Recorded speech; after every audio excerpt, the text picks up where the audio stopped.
Our Family Advisory Council is part of the grant that funds Launch. Launch started in 2013. It originally was a grant that HMcKinnon Health held, and it has been a program that has been really focused on children and their families 0 to 8, and it's really for child abuse and neglect prevention. The Family Advisory Council is made up of families in Manchester from all different walks of life. We come together as a very diverse population. So it's not necessarily just families with young children. Sometimes it's grandparents with young children who are raising children the second time around. Sometimes it's families that are new to the United States, new to New Hampshire, and they're coming together to learn about Manchester, New Hampshire, and the resources that are available.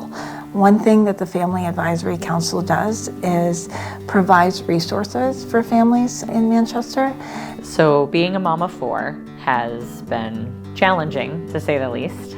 Just learning about the various resources that are helpful to them has been amazing.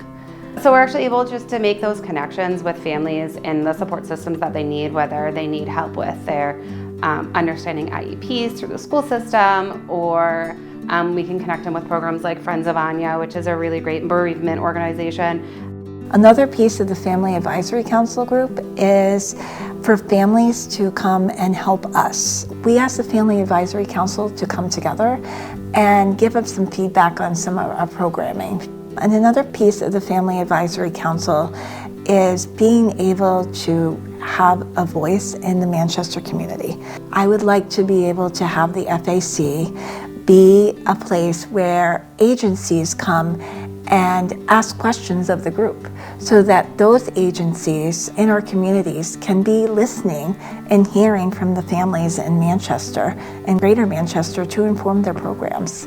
So one of the amazing things about being a part of the Family Advisory Council is getting to connect with other parents and having that support system and having someone in the area that knows maybe what you're going through or can relate to some of the struggles and triumphs of being a parent.